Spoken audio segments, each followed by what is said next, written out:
They say the forest holds many secrets, but none more terrifying than the Wendigo, a creature of unending hunger, born from the darkest corners of despair. What you're about to hear isn't just a story, it's a warning. Because once the Wendigo marks you, there's no escape. You'll run, you'll hide, but it will find you. It always does. In the heart of Minnesota, far from bustling cities, lies a small town wrapped in shadows. Generations of locals have lived under one unspoken rule: never enter the Blackwood Forest after dark. They speak of a beast, a creature cursed by its own greed and hunger, the Wendigo. Some say it was once human, consumed by a terrible need to survive, but its humanity was the first thing it devoured. What remained was a monster, forever stalking, forever hungry. One winter's night, 3 friends, Ethan, Jake, and Matt, arrived in town. Outsiders, adventurous, and above all, skeptical. They mocked the tales, brushed off the warnings. It's just folklore, Jake scoffed. They didn't believe, but the forest, it believed in them. Ignoring the townspeople's pleas, the trio ventured into Blackwood.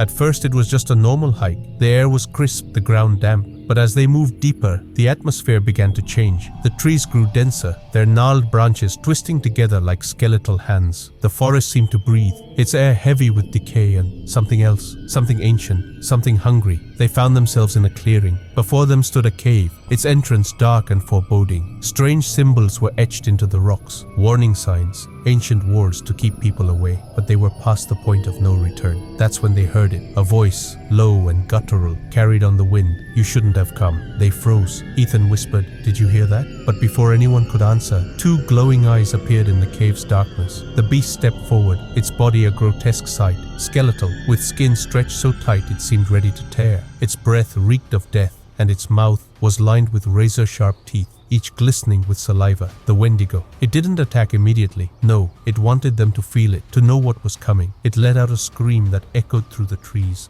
a sound so chilling it seemed to freeze the very air. Panic set in. Without thinking, they ran. But the forest had other plans. The paths twisted, the trees loomed closer, and the familiar landmarks vanished. It was as if the forest itself conspired with the creature. Suddenly, Jake stumbled. Before he could get up, a clawed hand emerged from the shadows, dragging him into the darkness. His scream pierced the night. Then, silence. The Wendigo didn't kill swiftly. No, it savored its prey. Ethan and Matt didn't dare stop, but as they ran, the Wendigo's voice followed them. 1 down, 2 to go. Matt's breath came in ragged gasps. He muttered under his breath, "We're going to die. It's going to kill us." Ethan grabbed him, forcing him to keep moving, but deep down, they both knew the truth. The Wendigo was toying with them. They burst into another clearing. For a moment, hope flickered, but the beast was already there, blocking their path. It stared at them, its hollow eyes burning with hunger. This time it didn't speak. It simply raised a claw, pointing at them as if to say, "Run, it won't matter." And they did. They ran with everything they had. Somehow, through sheer luck or the Wendigo's cruel game, they broke through the tree line. The town lights were in sight. They collapsed just as the townspeople rushed to their aid. But Jake?